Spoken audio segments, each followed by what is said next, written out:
কুরবানি যে আমরা করি, গরু ছাগল কুরবানি দেই, আমরা তো ফিলিংসই বুঝি না যে আসলে আমরা কি করতেছি, কেন করছি, কার স্মৃতিতে করছি, না করলে কি হতো।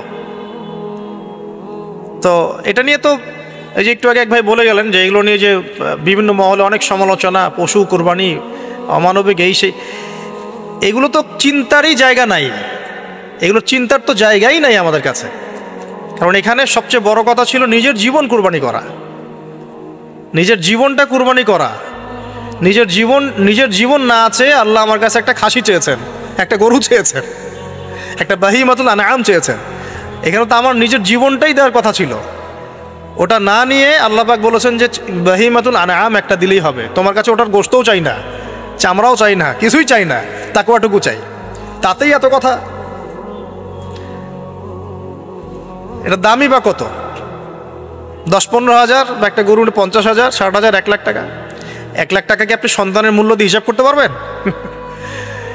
তো এখানে মূল জিনিসটাই হচ্ছে আল্লাহ পাকের হুকুম। আল্লাহ পাকের হুকুমই সবচেয়ে বড় কথা।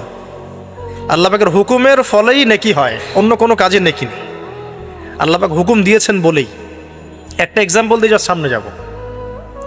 হাজিরা মিনায় রাত কাটাবে না, মিনায় এমনিতে হারাম শরীফে নামাজ পড়লে কত নেকি হয়? 1 রাকাত নামাজ পড়লে 1 লক্ষ নেকি হয়। মানে 1 ওয়াক্ত নামাজ পড়লে 1 লক্ষ ওয়াক্তের নেকি হয়। হারামের কথা বলছে, কাবার কথা বলছে। আর মদিনায় তো 1000। তো কাবা ঘরে নামাজ পড়লে এত নেকি হয়। আল্লাহ রাব্বুল আলামিন এখান থেকে হাজিদেরকে বলেছেন যে মিনায় গিয়ে রাত কাটাতে হবে। এখানে হুকুমটা কি? মিনায় গিয়ে রাত কাটাতে হবে, এটা হজের একটা কাজের মধ্যে অন্তর্ভুক্ত। মিনায় গিয়ে রাত কাটাতে হবে। আর কেউ যদি মনে করে যে মিনায় গিয়ে তো নামাজ পড়লে তো 1 লক্ষ রাকাত নেকি নাই, হারাম শরীফে নামাজ পড়লে 1 ওয়াক্ত পড়লে 1 লক্ষ ওয়াক্তের নেকি হয়, তা আমি হারামেই থেকে যাই, মিনায় যাব না, ও কি নেকি পাবেন? ওর হজই হবে না। এখানে নেকিটা বড় কথা না, বড় কথাটা কি? আল্লাহর হুকুম। আল্লাহ পাকের হুকুমের পিছনে কি নেকি আছে এটা আমি সংখ্যা দিয়ে কাউন্ট করতে পারবো না। আল্লাহ পাক হুকুম দিয়েছেন মানে সেখানে ইনফিনিটিভ নেকি আছে আর কি। ওটা 1 লক্ষ, 2 লক্ষ, 5 লক্ষ দিয়ে হিসাব করা যাবে না। এখানে কেন কুরবানি করছি? আল্লাহর হুকুম। যুক্তি বিজ্ঞান দর্শন খোঁজার দরকার নেই তো আমার। তো এবার আল্লাহ রাব্বুল আলামিন কিভাবে বলছেন কোরআনে? আল্লাহ পাক বলছেন, ইব্রাহিম আলাইহিস সালাম বলেন, ইন্নী যাহিবুন ইলা রাব্বি সায়াহদিন, আমি চললাম আমার রবের পথে, তিনিই আমাকে পথ দেখাবেন। এই আয়াতটা খুবই মনে শান্তিদায়ক আয়াত। জীবনে অনেক কিছু হয়ে যাবে, কিন্তু এই আয়াতটা যদি তেলাওয়াত করতে পারেন ভিতরে ভিতরে আল্লাহকে পাবেন।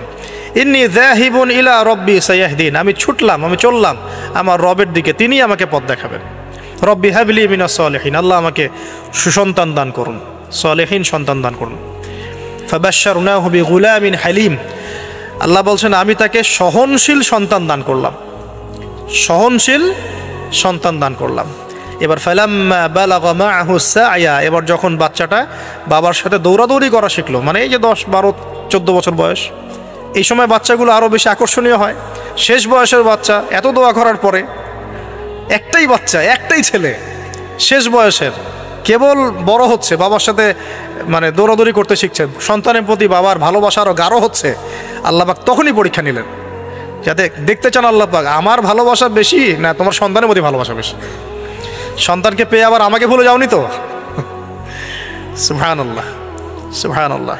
এবার ফালাম্মা বালাগা মাআহু সা'য়া, যখন সন্তান ছোটাছুটি করা শুরু করলো, দৌড়াদৌড়ি করতে শিখলো, ক্বালা ইয়া বুনাই, ইব্রাহিম আলাইহিস সালাম বলছেন, হে আমার সন্তান, ইন্নী আরা ফিল মানামি আন্নী আযবাহুকা, আমি আমার স্বপ্নে দেখেছি আমি তোমাকে জবাই করছি।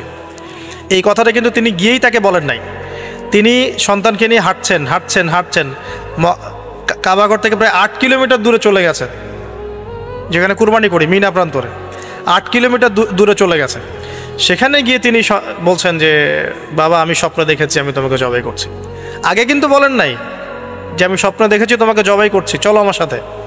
জেনে ইসমাইল আলাইহিস সালাম জেনে শুনে যাননি ওখানে যে আমাকে ওখানে গিয়ে জবাই করবে আব্বা, অ্যাটেম্প্ট নেবে। তিনি আগে জানতেন না, ইসমাইলও আগে জানতেন না। যখন তাকে নিয়ে গেছেন ওই স্পটে নিয়ে গেছেন যে যেখানে জবাই করবেন বা মনস্থ করেছেন, ওইখানে গিয়ে তিনি বলছেন যে ইন্নী আরা ফিল মানামি আন্নী আযবাহুকা, বাবা আমি স্বপ্নে দেখেছি আমি তোমাকে জবাই করছি। ফানজুর মাযা তারা, তোমার রায় কি আমাকে বলো, তুমি কি ভাবছো আমাকে বলো। যেমন বাবা আর যেমন বাবা তেমন সন্তানের চেয়ে এখানে বড় কথা হবে, যেমন মা তেমন সন্তান। কারণ মা বলেছিল এক সময়, আপনি কোথাও যাচ্ছেন আমাদেরকে ছেড়ে, তাই না, মনে আছে? ও আচ্ছা, আল্লাহ আদেশ করেছেন, তাহলে আল্লাহ আমাদেরকে ধ্বংস করবেন না। ঠিক ওই রকম মায়ের গর্ভ থেকে এই সন্তান যে বলছে যে ইয়া আবাতি, হে আমার আব্বা, ইফআল মা তুমার, আপনি করেন, আপনাকে যে আদেশ করেছে আল্লাহ পাক আপনি সেটাই করেন। সাতাজিদুনি ইনশাআল্লাহু মিনাস সাবিরিন, ইনশাআল্লাহ আপনি আমাকে ধৈর্যশীল পাবেন। একটা ছেলে আমাকে দেখেন এই জেনারেশনের একটা ছেলে যে এইভাবে আল্লাহর জন্য জীবন দেওয়ার জন্য প্রস্তুত আছে। দেওয়ার দরকার নেই জীবন, আল্লাহর জন্য জাস্ট 5 ওয়াক্ত নামাজটা পড়ুক, আল্লাহর জন্য 5 ওয়াক্ত নামাজ পড়ুক, ফজর সহ আল্লাহর জন্য রেগুলার তাহাজ্জুদ পড়ে। জীবন দেওয়া বহুত দূরের কথা, এটা হাইয়েস্ট লেভেল, এটা আমি বলতে চাচ্ছি না। আল্লাহর জন্যে কোরআনটা হিফজ করেছে, একটা পড়া হিফজ করেছে, বা অ্যাটলিস্ট আল্লাহর জন্য কোরআন তেলাওয়াত করা শিখেছে, জাস্ট রিসাইট করা শিখেছে। আল্লাহর জন্যে মানে কোনো মাদ্রাসায় বা কোনো ওস্তাদের কাছে বা কোনো কোর্সে 6 মাস 1 বছর 2 বছর পড়াশোনা করেছে। আল্লাহর জন্য একটু দাওয়াতি কাজ করেছে, আল্লাহর জন্য একটা বই লিখেছে, আল্লাহর জন্য দিন প্রতিষ্ঠার কিছু চেষ্টা করেছে, মানে আল্লাহর জন্য কিছু করেছে। এই এখনকার যে হিউজ জেনারেশনটা আছে, লাখ লাখ কোটি কোটি ছেলে মেয়ে, এখান থেকে আপনি আমাকে 5% ছেলে মেয়ে দেন, ইনশাল্লাহ দিন কায়েম করে দিব বাংলাদেশ, ইনশাল্লাহ। 5% দেন, খালি খুঁজে বের করেন, প্রত্যেকটা ঘরে ঘরে একটা করে এরকম ছেলে আছে নাকি যে বলতে পারে যে ইয়া আবাতি ইফআল মা তুমার সাতাজিদুনি ইনশাআল্লাহু মিনাস সাবিরিন। কি শিক্ষা মা দিয়েছেন ছেলে সন্তানকে, কি শিক্ষা মা দিয়েছেন সন্তানকে, কি শিক্ষা মা দিয়েছেন সন্তানকে। আর এরকম মাই বা কোথায় পাবেন এখন আপনি, এরকম মাই বা কোথায় পাবেন? বাসায় বাসায় সব স্টার জলসা জি বাংলা মা এখন, হ্যাঁ ঘরে ঘরে এগুলা মা সব এখন, স্টার জলসা মা, জি বাংলা মা, হলিউড বলিউড ঢালিউড সব ভর্তি। এদের তো মানে কি, এদের জীবনটাই পাশবিক, এদের জীবনটাই পাশবিক। এমন মাদেরকে স্ত্রীদেরকে আমরা ঘরে নিয়ে আসতেছি, স্বামীর হায়াত কমায় রেখে দিচ্ছে একেবারে, সারাদিন দুনিয়া দুনিয়া দুনিয়ার দুনিয়া। তো হাজারার মতো মা ছাড়া কি ইসমাইলের মতো জেনারেশন আসবে কিনা বলেন দেখি? হাজেরা আলাইহিস সালামের মতো মা ছাড়া ইসমাইলের মতো জেনারেশন সম্ভব? আর ইসমাইলের মতো জেনারেশন না পেলে বাংলার জমিনে বা সারা বিশ্বে দিন প্রতিষ্ঠা হবে? কোনোদিনও সম্ভব না। তো ইসমাইল আলাইহিস সালামের এই কথার পরে, এই কথা যখন বাস বাবা তো এখন বুঝে ফেললেন যে আমার ছেলে তো যেই সেই ছেলে না, সে আবার ইনশাআল্লাহ বলেছে, ইনশাআল্লাহু মিনাস ফালাম্মা আসলামা ওয়া তাল্লাহু লিল জাবিন। আল্লাহ পাক এত চমৎকার করে কোরআনের মধ্যে মানে আয়াতগুলোকে নিয়ে এসেছেন, বালাগাত এত উঁচু মানের। ফালাম্মা আসলামা, যখন তারা দুজনে আত্মসমর্পণ করলো। কিসের সামনে আত্মসমর্পণ করলো? আল্লাহর হুকুমের সামনে আত্মসমর্পণ। এটাই ইসলাম। ইসলাম মানে কি? এই যে এইটা ইসলাম, আল্লাহর হুকুমের সামনে মাথা নত করার নাম ইসলাম। আর আমরা তো প্রত্যেকটা কাজের পিছনে লজিক খুঁজি। নামাজ কেন পড়তে হবে, রোজা কেন রাখবো, জাকাত কেন দিব? তো তোমাকে কেন খুঁজতে কে বলেছে? আল্লাহ বলেছেন তাই করব, রাসূল বলেছেন তাই করব। আল্লাহ নিষেধ করেছেন তাই করব না, রাসূল নিষেধ করেছেন তাই করব না। এত যুক্তি দর্শনের কি দরকার? সব তো আমার মাথায় ধরবে না। এই যে ফালাম্মা আসলামা, এই যে ইসলাম শব্দটা এখানে আছে, ফালাম্মা আসলামা, যখন তারা দুজন ইসলাম কবুল করলো না, এখানে যখন তারা দুজন আত্মসমর্পণ করলো, আল্লাহর হুকুমের সামনে মাথা নত করলো, ওয়া তাল্লাহু লিল জাবিন, ডান দিকে উপর করে কাত করে শুইয়ে দিল সন্তানকে, জবাই করার সময় যেমন করে শোয়াই আমরা, ব্যাস এই পর্যন্ত ঘটনা। তারপরে আল্লাহ পাক বলছেন ওয়া নাদাইনাহু ইয়া ইব্রাহিম, তখন আমরা ইব্রাহিমকে আওয়াজ দিলাম, হে ইব্রাহিম, হে ইব্রাহিম, হে ইব্রাহিম, কদ সাদ্দাকতা রুইয়া, তুমি তোমার স্বপ্নকে সত্যায়ন করেছো, তুমি তোমার স্বপ্নকে সত্যায়ন করেছো। দেখেন, এটা স্বপ্ন, এটা কিন্তু জিবরাইল আলাইহিস সালাম এসে সরাসরি ওহিও করেন নাই, যে যেমন এসে সরাসরি বলা যে আপনার সন্তানকে কোরবানি করতে হবে। তিনি স্বপ্ন, এটা আরো বড় পরীক্ষা। কারণ স্বপ্ন, শয়তান ওই সময় 3 বার পাথর নিক্ষেপ করেছে না, শয়তান বোঝানোর চেষ্টা করেছে এটা তো স্বপ্ন, ভুলও হতে পারে, এটা তো স্বপ্ন, মিথ্যা স্বপ্নও দেখতে পারো। তখন তিনি 3 বার শয়তানকে পাথরও মেরেছেন, মনে আছে? ওইটা কিন্তু হাজিরা এখনো করছেন না? দেখেন আরও বড় পরীক্ষা, এখানে কিন্তু সরাসরি জিবরাইল আলাইহিস সালাম এসে বলেন না যেটা করেন, বরং স্বপ্নের মধ্য দিয়ে মেসেজ দেওয়া হচ্ছে। এখন তো আমরা অনেকে স্বপ্নের স্বপ্নের অস্তিত্ব অস্বীকার করি। স্বপ্ন সত্য হতে পারে অনেকেরই, অমুসলিমেরও স্বপ্ন সত্য হতে পারে। ইউসুফ আলাইহিস সালামের ওই 2 বন্দী মুসলিম ছিলেন না যারা স্বপ্ন দেখেছিলেন যে আমার মাথা থেকে রুটি খেয়ে ফেলা হচ্ছে, আমি শরাব পান করাচ্ছি, তারা কিন্তু মুসলিম ছিলেন না। ওই রাজাও মুসলিম ছিল না যে রাজা স্বপ্ন দেখেছে দুর্ভিক্ষ হবে। তো স্বপ্নের সত্যতা আছে, তবে সেটা সত্য স্বপ্ন একরকম, মিথ্যা অলিক স্বপ্ন আরেক রকম। আর নবীগণের স্বপ্ন কি হয়? ওহী হয়। নবীগণের স্বপ্ন এক প্রকার, ওহী হয়। এবার যখন পাশ ফিরিয়ে দিলেন, আল্লাহ পাক ডাকলেন, ফানাদাইনাহু ইয়া ইব্রাহিম ক্বাদ সাদ্দাকতা রুয়া, আপনি আপনার স্বপ্নকে সত্যায়ন করেছেন। ক্বাদ সাদ্দাকতা রুয়া, এটা ছিল আল্লাহর পক্ষ থেকে একটা বড় পরীক্ষা। ওয়া ফাদাইনাহু বিযিবহিন আযীম, এখানে আসছে এটা, ওয়া ফাদাইনাহু বিযিবহিন আযীম। এরপর আল্লাহ পাক সেখানে একটা মহান কুরবানি দিলেন, এই যে আমাদের কুরবানির সুন্নত আসে। ওয়া তারাকনাহু লিল আখিরিন, এবং পরবর্তীদের জন্য এই সুন্নতটাকে আমি রেখে দিলাম। সুবহানাল্লাহ, মানে কিয়ামত পর্যন্ত এখন এই সুন্নত থাকবে ইনশাআল্লাহ। ক্বাদ সাদ্দাকতা রুয়া ইন্না কাযালিকা নাজজিল মুহসিনিন ইন্না হাযা লাহুয়াল বালাউল মুবিন। হ্যাঁ, وفديناه بذبح عظيم وتركناه للآخرين سلام على إبراهيم।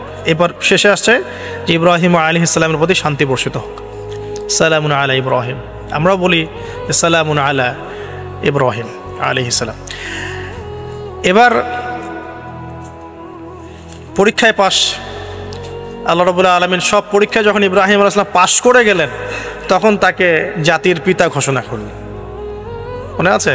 ওয়াইদ ইবতালা ইব্রাহিমা রাব্বাহু বিকালিমাত, যখন আল্লাহ রাব্বুল আলামিন ইব্রাহিমকে বহু পরীক্ষা করলেন, অনেকগুলো পরীক্ষা করলেন। যখন ফালাম্মা আতাম্মাহুন্না, যখন তিনি পরীক্ষায় উত্তীর্ণ হয়ে গেলেন, তখন আল্লাহ পাক বলছেন, ইন্নী জাইলুকা লিন-নাসি ইমামা, আমি তোমাকে পুরো মানব জাতির ইমাম বানিয়ে দিলাম। সুবহান। এখান থেকেই আমরা বলছি যে তিনি হচ্ছেন পুরো মুসলিম উম্মার কি জাতির পিতা। এবার আসেন, পরীক্ষা শেষ, পুরস্কার লাগবে। পুরস্কার কি? পুরস্কার হচ্ছে এখন ছেলে আর বাবা মিলে এখন কাবা ঘর বানাও তোমরা। সুবহানাল্লাহ, কত বড় সম্মান! আল্লাহ পাকের ঘর নির্মাণ করো বাবা ছেলে মিলে, বাস ছেলে বাবা মিলে কাবা ঘর নির্মাণ করছে। দেখেন এই স্মৃতিটাও কত মধুর, ছেলে বাবা মিলে কাবা ঘর নির্মাণ করছে। দেখেন, হ্যাঁ, ওয়াতাহির বাইতি লিত-তাইফিনা ওয়াল আকিফিনা ওয়া রুকআইস সুজুদ, আমার এই ঘরটাকে কি করো? পবিত্র রাখো তাওয়াফকারীর জন্য, ইতিকাফকারীর জন্য, নামাজ পড়বে যারা। এখনও সেটা চলছে, কিন্তু এখনও চলছে। এরপরে বানানো শেষ, তখন দুজনে দোয়া করছেন, দুটো দোয়া, রব্বানা তাকাব্বাল মিন্না ইন্নাকা আনতাস সামিউল আলিম। এটা আমরাও দোয়া করি, রব্বানা তাকাব্বাল মিন্না ইন্নাকা আনতাস সামিউল আলিম ওয়া তুব আলাইনা ইন্নাকা আনতাত তাওয়াবুর রহিম। এটা একটা দোয়া করেছেন। রব্বানা ওয়াবআথ ফীহিম রাসূলাম মিনহুম ইয়াতলু আলাইহিম আয়াতিকা ওয়া ইউআল্লিমুহুমুল কিতাবা ওয়াল হিকমা ওয়া ইউযাক্কিহিম ইন্নাকা আনতাল আজিজুল হাকীম। এই দুটো দোয়া তিনি করেছেন ওখানে। তো দোয়া শেষ, কাবা ঘর নির্মাণ করা শেষ। ইব্রাহিম আলাইহিস সালাম 200 বছর বেঁচে ছিলেন, বলা হয় তিনি 200 বছর বেঁচে ছিলেন। এরপরে তিনি যখন ফিরে গেছেন কেনানে, তখন গিয়ে শুনেছেন তার এই স্ত্রী সারা আলাইহিস সালামও গর্ভবতী হয়েছেন, মাশাআল্লাহ। এবং তিনি অবাক হয়েছিলেন যে এই বয়সে গর্ভবতী কীভাবে। সূরা হিজরের মধ্যে ঘটনাটা আছে যে 2-3 জন ফেরেশতা এসেছেন বাসায় মানুষের রূপ ধরে। তাফসিরে দেখেছি তাদের নাম, একজন জিবরাইল, একজন মিকাইল, একজন ইসরাফিল আলাইহিস সালাম। তিনজন এসেছেন মানুষের রূপ ধরে। এবং ইব্রাহিম আলাইহিস সালাম বাছুর ভুনা করে দিয়েছেন খেতে। ইব্রাহিম আলাইহিস সালামকে কিন্তু এই জন্য বলা হয় মেহমানদের পিতা, মেহমানদেরও পিতা বলা হয়। খুবই মেহমানদারি করতেন তিনি, খুব বেশি মেহমানদারি করতেন।